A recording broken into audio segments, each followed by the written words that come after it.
교연초 어린이 여러분, 안녕하세요. 혁쌤입니다. 지겨운 코로나가 계속되고 있습니다. 하루 종일 집에서 머무는 시간이 많아져 힘든 친구들이 많을 텐데요. 어떠한 위로보다 책 한 권의 이야기가 여러분을 움직이게 만들기도 합니다. 전보다 많아진 혼자만의 시간에 책을 읽어보는 것은 어떨까요? 세상 무엇보다 소중한 나를 아름답게 만드는 시간이 되길 바랍니다. 오늘은 2단원 5번째 시간, 비생물 요소는 생물에 어떤 영향을 줄까요? 사시입니다. 사용 가능한 공책이나 연습장 한 권을 펼쳐 수업을 준비하도록 합시다. 먼저 지난 시간까지 배운 내용을 복습하겠습니다. 생태계는 두 가지의 요소가 서로 상호작용하는 그 자체를 말합니다. 우리가 배웠던 생태계의 두 가지 구성 요소를 떠올리고 각각의 의미와 예시 등을 공책에 정리해 보도록 합시다. 반복하지 않으면 금세 잊어버립니다. 지겨워도 반복 또 반복입니다. 영상을 멈추고 시작하세요. 정답을 확인하겠습니다. 생태계 구성 요소는 생물 요소와 비생물 요소로 나눌 수 있습니다. 생물 요소는 살아있는 것, 비생물 요소는 살아있지 않은 것을 의미합니다. 생물 요소에는 강아지, 버섯, 핵함, 세균 등이 있고 비생물 요소에는 햇빛, 눈, 흙, 온도 등이 있습니다. 이어서 두 요소 중 생물 요소의 분류를 다시 떠올려 봅시다. 마찬가지로 생물 요소의 세 가지 분류와 각각의 의미, 그리고 예시를 공책에 정리하도록 합시다. 영상을 멈추고 시작하세요. 함께 정답을 살펴봅시다. 생물 요소는 생산자, 소비자, 분해자로 분류할 수 있습니다. 생산자는 양분을 스스로 만드는 생물이며 소비자는 다른 생물을 먹어서 살아가는 생물입니다. 분해자는 분해하여 양분을 얻는 생물입니다. 생산자는 일반적으로 식물을 생각하면 됩니다. 식물은 광합성을 통해 스스로 양분을 생산합니다.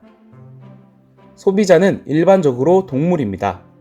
곤충, 표범, 사람은 다른 생물을 먹고 살아갑니다. 분해자에는 균류와 세균이 있습니다. 지금까지 생태계 구성 요소의 기본 내용을 다시 공부했습니다. 상식의 측면에서 알아두어야 할 내용입니다. 꼭 성실하게 활동하며 머릿속에 차곡차곡 쌓아두도록 합시다. 이제 오늘의 주제를 다루도록 하겠습니다. 비생물 요소는 생물에 어떠한 영향을 줄까요? 이 문제를 해결하기 위해서는 먼저 비생물 요소를 확실하게 알고 넘어가야 합니다. 방금 복습했지만 또 까먹은 친구들을 위해 비생물 요소는 살아있지 않은 것입니다. 햇빛, 바람, 공기, 흙 등 살아있는 것이 아니지만 생태계에 영향을 미치는 모든 것들입니다. 여기까지 확실히 이해했다면 교과서에 나오는 예시를 통해 비생물 요소가 생물에게 미치는 영향을 살펴보겠습니다. 다음 사진은 무엇인가요? 맞습니다. 바로 단풍나무입니다. 여러분의 경험을 떠올려 봅시다. 사진은 어느 계절의 단풍나무 색깔인가요? 바로 여름입니다. 여름의 단풍나무 잎은 푸르른 초록색입니다. 하지만 무더운 여름이 지나가고 요즘과 같은 시원한 가을이 되면 이렇게 알록달록한 색으로 변하게 됩니다. 과연 무엇이 단풍나무 잎의 색깔을 변하게 만들었을까요? 맞습니다. 바로 온도입니다. 비생물 요소인 온도는 생물의 색을 변화시키기도 합니다. 다른 예시를 살펴봅시다. 이번 예시 역시 교과서에 등장하는 실험입니다. 그럼 어떤 실험인지 간략하게 알려주도록 하겠습니다. 준비물은 페트병과 탈지면, 콩나물과 어둠 상자입니다. 어둠 상자는 일반적인 상자로 대체할 수 있습니다. 먼저 페트병을 반으로 잘라 입구 부분을 거꾸로 하여 탈지면을 깝니다. 크기가 비슷한 콩나물을 담고 잘라낸 두 페트병을 사진과 같이 끼웁니다. 같은 모양의 페트병 콩나물을 총 4개 만들고 2개는 햇빛이 잘 드는 곳에 둡니다. 그 중 하나에만 물을 줍니다. 나머지 두 페트병은 어둠 상자로 덮어 햇빛을 가리고 마찬가지로 둘 중 하나에만 물을 줍니다. 완성된 실험 도구의 모습입니다. 물을 주는 페트병에 자주 물을 주며 일주일 이상 기다립니다. 일주일이 지나면 관찰을 시작합니다. 결과를 확인하기 앞서 여러분이 직접 예상해보는 시간을 가지겠습니다. 실험 관찰 18페이지를 펼쳐 1번을 채워놓도록 합니다. 영상을 멈추고 시작하세요. 결과는 어떻게 되었을까요? 일주일이 지난 콩나물 페트병의 모습입니다.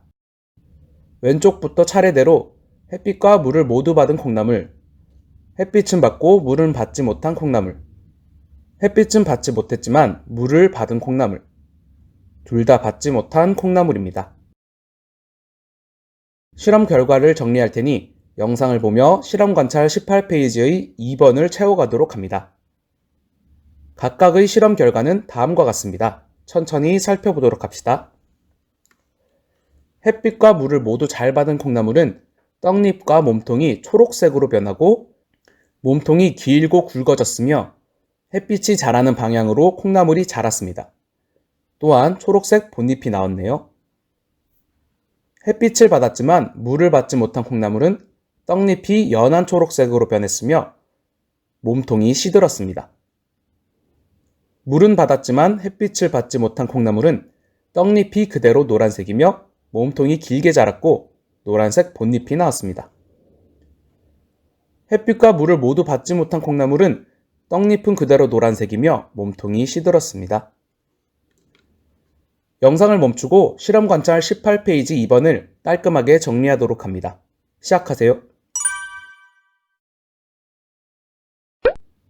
완성한 친구들은 다음과 같이 정리가 되어 있어야 합니다. 모두 잘 살펴보았나요? 몇 번째 콩나물이 가장 건강해 보이나요? 실제로 햇빛과 물을 모두 받은 콩나물이 가장 튼튼하고 영양소가 많습니다. 여러분이 먹는 콩나물은 세 번째 콩나물의 모습입니다. 햇빛을 받지 않아 줄기의 힘이 약한데 오히려 약한 줄기 때문에 먹기 편해서 식용으로 사용한다고 합니다. 이 실험을 통해서 알 수 있는 사실은 무엇일까요? 바로 비생물 요소인 햇빛과 물이 식물을 튼튼하고 건강하게 자라게 만든다는 것입니다. 예시를 통하여 살펴본 바와 같이 비생물 요소는 생물에게 다양한 영향을 미칩니다. 각 비생물 요소별로 생물에게 어떠한 영향을 미치는지 정리된 슬라이드로 살펴보겠습니다. 먼저 온도입니다. 수업 초반부에서 살펴본 바와 같이 온도는 식물의 색을 변화시킵니다. 또한 개, 고양이를 비롯한 다양한 동물이 온도가 변하면 털갈이를 시작합니다. 철새는 온도에 맞춰 서식지를 변경하기 위해 이동합니다. 다음은 햇빛입니다. 식물은 햇빛을 활용하여 광합성을 하고 영양분을 만들어 다른 소비자에게 양분을 제공합니다. 또한 빛은 우리가 물체를 볼 수 있게 만들어줍니다. 꽃은 햇빛의 양과 온도에 따라 피는 시기가 달라지기도 합니다. 마지막 비생물 요소는 물입니다. 생물의 유지를 위해서는 물이 필수입니다. 물은 생물이 생명을 유지하게 만들어줍니다. 또한 물은 동물의 신체를 변화시키기도 합니다. 낙타의 경우 물이 없는 사막에서 생존하며 혹에는 지방을 저장하도록 그리고 한꺼번에 물 100리터를 마실 수 있도록 진화했습니다.